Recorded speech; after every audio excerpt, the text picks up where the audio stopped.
name's Pederson. I'm the product owner for RestPay.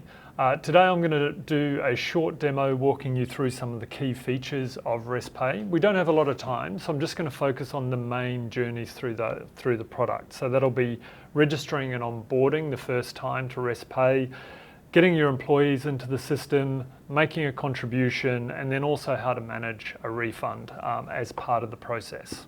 So the first step, registering for RestPay, I'm actually going to show you a video, and that's only because you have to have a unique email address and mobile phone number, and I've already used mine too many times.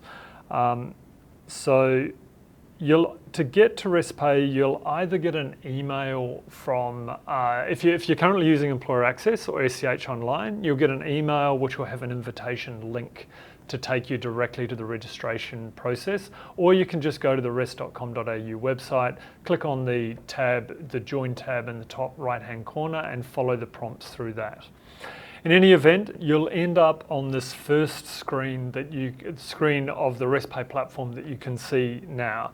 So I'm just going to start the video, and you'll see it's pretty quick. This is real time, so you'll get a sense of how easy it is to register. The first step is user registration. Every person who wants to use an account on RestPay must go through this process once. Pretty standard: email, first name, last name, put in your password. Quick thing, password's 13 characters. That's an example of that strong security posture that we take with the platform. A little bit annoying, but in today's cyber environment, you've just got to be as strong as possible.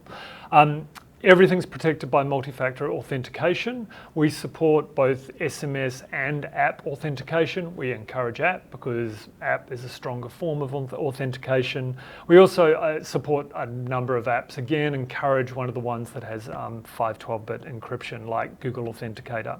So you'll just see, load your authenticator, verify that, and then the next step is you also need to verify your mobile phone number, and that's it. You're registered as a user. Really simple from there. The next step is registering your organisation. Now, only one person needs to register the organisation. All the other users just have to do those first few screens. So first step in that is that you just need to say, yes, I'm allowed to act on behalf of the company. Put in your ABN. That will do a search against the ASIC database. You'll see on the next page that will return the organisation's name. Put in the email address. Now you'll see down the bottom there are two boxes. So there's two ways you register. The first one is using an existing account. That refers to your existing REST employer account. And to go down that path, you will need your REST employer ID. If you don't know what it is or you don't have it, then you can just contact our support team and they'll help you with that. The other option is that if you have never made a contribution to anyone at REST, then by clicking on the right-hand box, and this is what this demo does, that will then create you a new account in REST's member system.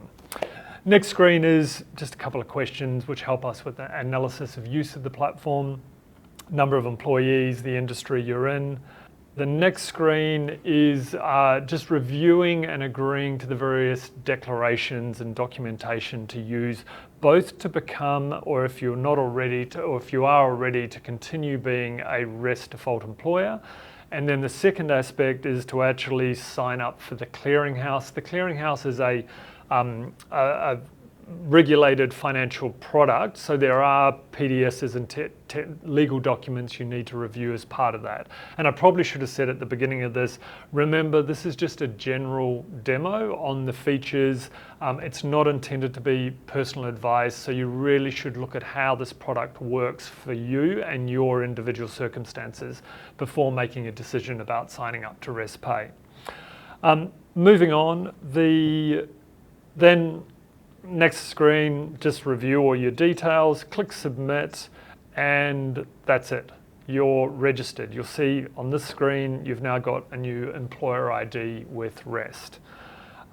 So jump out of the video and we will jump into the live platform. So this is the login screen for RestPay. As you can see, it saved my details. I click continue and then it prompts me for my MFA.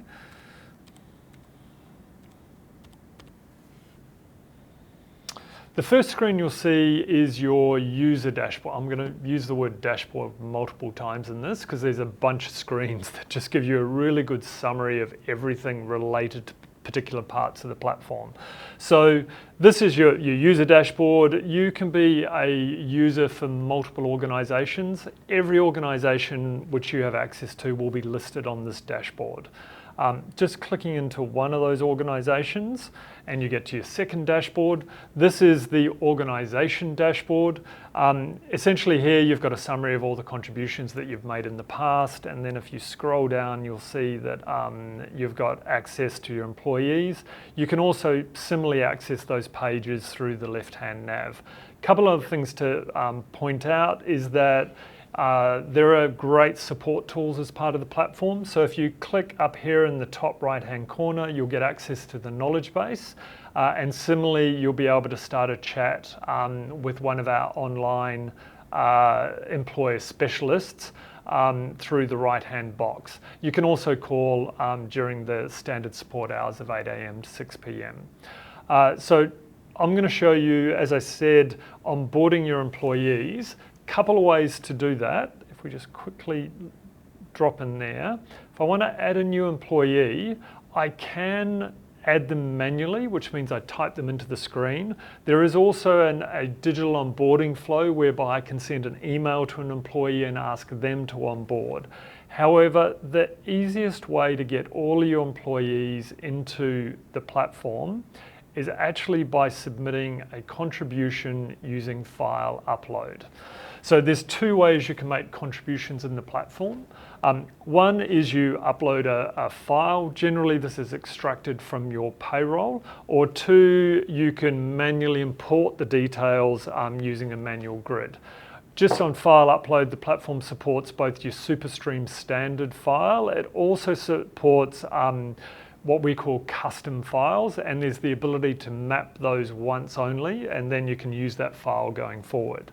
So if I go into file upload, you'll see here I'm going to say derive date, a bunch of options to kind of set what the date for your contribution period is. I look for the file on my desktop. I can put a description in there which gives me so that I can identify it on my dashboard if I'm running multiple files at the same time. I click next. What it does now is it validates the data in the file against the SuperStream standard. So if it's a short file like this, it happens really quickly. However, if you've got a big file that has, 2,000, 5,000, 10,000 employees, that might take a little bit of time. You don't have to sit here watching the screen. You can close the browser, go away, do something else. The platform will email you when your file is ready, or you can just log back in and the file will be sitting for you at the top of that dashboard screen. So you see in this contribution, it's come back and it said, I've got a couple of errors and I've got a couple of warnings. So errors I have to fix before I make a contribution. Warnings are just data warnings which we recommend you fix, but they don't actually stop a contribution, so you don't have to fix them at this stage. Now, all the errors are marked in the grid here that you can see. Handily, all your errors will float to the top. So if you've got 1,000 rows of data, you don't have to click through multiple pages trying to find where your errors are. They'll all sit at the top of the page. I can see my error here and it tells me exactly what it is. Now I've got a bunch of options from this point. I can either just exclude my errors and then get on with the rest of the file. And so if you've got 5,000 people in your file and you've got 10 errors and you need to get the contribution out the door because of those tight payday super timeframes, then one option may be you just exclude those 10 errors and you deal with them over the next couple of days or whatever you need to do. The other option is there's a function you can correct them on screen if you've got the data handy, or you can see up the top here, you can export a file of all your errors and you can take that away and check it separately. So what I'm going to do is exclude the errors so I can just get on with the contribution. I then come to a summary page. Tells me I'm making contributions for 2 employees in 2 different organizations. I'm using BPay That's probably, I should have mentioned the other step. Even though you finish your registration with what I showed you, when you do a contribution, you do need to set up your bank account. And one of our anti-fraud measures is that you have to do an identification and verification of your bank account. That can take a little bit of time because we've got to wait for money to get, or a little transaction to get into your bank account. So allow 3 to 5 days when you first set up and get ready for a contribution. So I've previously set up BPay, you can see this here, and also I've got an authorizer set up on this account. So what it means is that I can't submit the contribution myself. When I click request authorization, that will send an email off to the authorizer. They will then get a link which takes them to the grid, and they're able to check that the contribution is correct, and then they submit the contribution. So I'm just going to click request authorization. That sent the email off, and you can now see at the top of the list of contributions there that it's saying awaiting for authorization. So these are all the contributions that I've made previously, and you can see how there's a different status. You know, for example, there's one in red saying it's been rejected by the authorizer. Others are awaiting payment. There's a great feature in the platform which I will show you with this one, which is essentially another dashboard. It's a contribution dashboard. It gives you all the details about your contribution, and you can always come back and reference this. So you'll see here you've got an audit trail of who did what and when. You can click into the contribution grid, and you can also see what the payment details were for reconciliation purposes. If I just go back to contributions, and the one I wanted to show you here was, you can see one of these has been sent with a refund. So if you get a refund, you will either you either log into the platform and you'll see a little red lozenge saying sent with a refund. Alternatively, you will also receive an email, and you can see in this My Inbox there's a bunch of notifications. So there's lots of notifications which tell you anytime anything happens with the platform. And you'll see here I've got one that says refund received. I click into that, I click view the contribution details, and that takes me back to the same place that if I was in that contribution list would have taken me. So here I'm back in the contribution dashboard. It says there's a partial refund. I click into the grid. Again, my refunds have floated to the top, so I don't have to go digging amongst the whole contribution.